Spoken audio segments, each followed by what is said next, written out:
Out of the pocket expenditure ഏറ്റവും കൂടുതലുള്ള സംസ്ഥാനങ്ങളിൽ ഒന്നും കൂടിയാണ് കേരളത്തിൽ ഇന്നിപ്പം ആശുപത്രിയിലേക്ക് ഏകദേശം 10,000 കോടി രൂപയുടെ ഇൻവെസ്റ്റ്മെൻറ്റാണ് പാശ്ചാത്യ രാജ്യങ്ങളിൽ നിന്ന് വന്നിട്ടുള്ളത്. ഭീമൻ കോർപ്പറേറ്റ് ഫോറിൻ ഇൻവെസ്റ്റ്മെൻറ്റ് വന്നിരിക്കുന്നത്.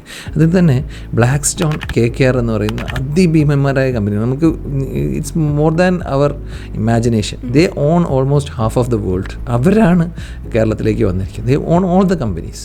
ആപ്പിൾ, ഗൂഗിൾ, ടെസ്ല, എല്ലാ കമ്പനികളും ഓൺ ചെയ്യുന്ന കമ്പനികളാണ് ഇങ്ങോട്ട് വന്നിരിക്കുന്നത്, KKR, ബ്ലാക്ക് സ്റ്റോൺ. അപ്പം ഈ ഒരു കൊച്ചു കേരളത്തിൽ അവർ ഇത്രമാത്രം ഇൻവെസ്റ്റ് ചെയ്യണമെങ്കിൽ ഇവിടെ out of the pocket expenditure അത്ര ഹൈ ആയതുകൊണ്ടാണ്.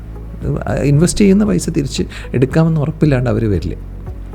KGMCTയുടെ ഈ ഒരു സമരത്തിന് ഇതിൻ്റെ ഒരു റിലവൻസ് എന്താണെന്ന് വെച്ച് കഴിഞ്ഞാൽ, നമ്മുടെ ആരോഗ്യ മേഖല തകരുക എന്നുള്ളത് സത്യം പറഞ്ഞു കഴിഞ്ഞാൽ അവരുടെ പ്രഖ്യാപിത ലക്ഷ്യങ്ങളിലൊന്നാണ്. കാരണം അത് തകർന്നാലല്ലാണ്ട് അവർക്ക് ഈ ഇൻവെസ്റ്റ് ചെയ്ത പൈസ തിരിച്ചെടുക്കാൻ പറ്റില്ല. നമ്മളെ സംബന്ധിച്ചിടത്തോളം ഗവൺമെൻറ്റുകൾ മാറി മാറി വരും. I hope that I will be there for another 20 years. So another 20 years അത് കഴിഞ്ഞു. നമുക്ക് ഈ മെഡിക്കൽ കോളേജുകൾ അതേപടി നിലനിൽക്കേണ്ടത് നമ്മുടെ അത്യാവശ്യമാണ്.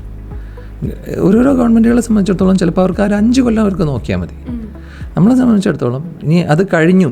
ഈ സർവീസ് മേഖല അതേപടി നിലനിർത്തേണ്ടത് ഓരോ ഡോക്ടറുടെയും ആവശ്യമാണ്, ഈ നാട്ടിലെ പൊതുജനങ്ങളുടെ ആവശ്യമാണ്.